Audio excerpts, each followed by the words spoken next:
Welcome back Nadreen. भट्टी साहब, जरदारी साहब, judiciary का क्या मूड है, सुप्रीम कोर्ट कहाँ खड़ी है, ये हम आगे जाके बताएंगे।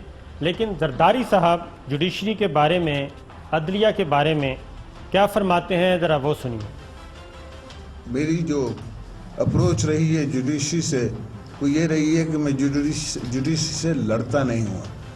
आई टेक देम विथ मी, मैं उनके साथ फिर भागता रहता हूँ जब तक वो ना थक जाए। दोबारा सुने एक बार फिर। मेरी जो अप्रोच रही है जुडिशरी से वो ये रही है कि मैं जुडिशरी से लड़ता नहीं हुआ। I take them with me, मैं उनके साथ फिर भागता रहता हूँ जब तक वो ना थक जाए। मैं अदलिया के साथ भागता रहता हूँ, उनके साथ झगड़ता नहीं हूँ और उस वक्त तक उनके साथ दौड़ता हूँ जब तक कि वो थक ना जाए। भट्टी साहब, पीपल्स पार्टी की जो स्ट्रेटेजी है वो मुख्तलिफ है। वो इस वक्त मुस्लिम लीग नवाज़ की क्या थी, जुडिशरी और आर्मी, अफवाज पाकिस्तान बराबर दोनों को वो उन्होंने अटैक किया था जब पनामा चल रहा था। पीपल्स पार्टी स्मार्ट प्ले कर रही है और वो ये है कि जुडिशरी को कुछ नहीं कहना, आर्मी को दबा के रखना है, फ़ौज को दबा के रखना है, पिंडी के साथ कोई रियायत नहीं करनी। उसकी रीज़न ये है कि मैं उसका एक बता देता हूँ सबूत। आर्मी चीफ ने ब्रीफिंग देनी है, जनरल कमर जावेद बाजवा साहब ने, ये एक रवायत भी है कि डिफेंस कमेटी के जो मेंबर्स हैं उनको इनवाइट किया जाता है GHQ में और वहाँ पे बाकायदा तौर पे ब्रीफिंग दी जाती है। और उसकी रीज़न ये है कि वहाँ पे ब्रीफिंग आप भी जाते रहते हैं, मैं भी जाता रहता हूँ, उसमें कुछ स्लाइड्स, कुछ मैप्स, ये सारी चीज़ें उस कॉन्फ्रेंस रूम में, मीटिंग रूम में होती हैं।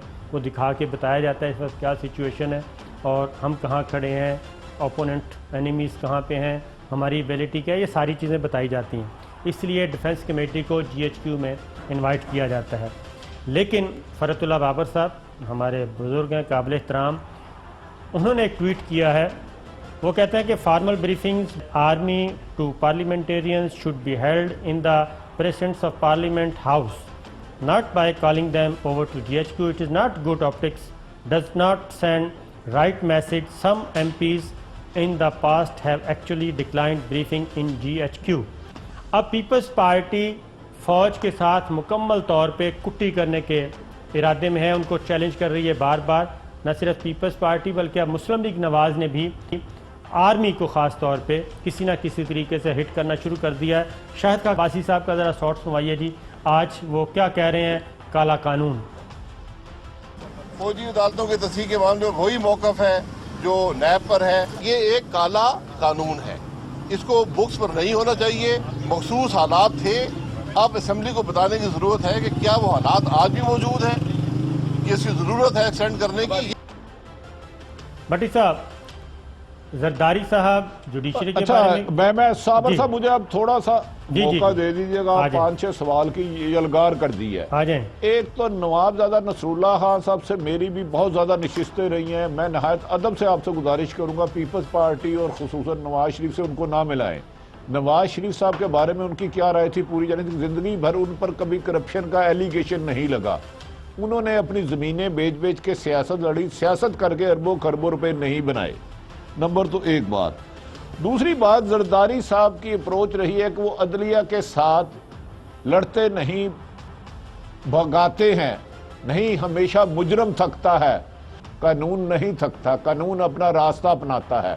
उसमें बैरियर ज़रूर लगाए जाते हैं, वकला के जरिए कोई कानूनी जवाब बना लिया जाता है, लेकिन हमेशा मुजरम थकता है, मुलजम थकता है, भाग भाग कर। कभी प्यास से, कभी चलने से कासर हो जाता है, कभी रोटी से, कभी किसी के घर छुपता है, कहीं पनाह लेता है। ये मुजरम पनाह गाहों के है। दूसरी बात, ये जो आपने कहा नवाज शरीफ साहब, नहीं, इन्होंने भी अदलिया पे इतने अटैक किए, वो 3 लोगों को बाहर फेंक दूंगा, ये खलाई मखलूक।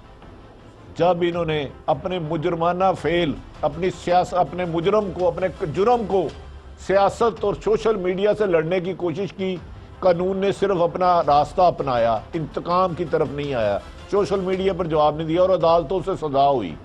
यही काम जरदारी साहब के साथ होना है। ये कानून को नहीं थका सकते। मुल्ज़म थकता है, मैं सिर्फ मुल्ज़म खौफजदा भट्टी साहब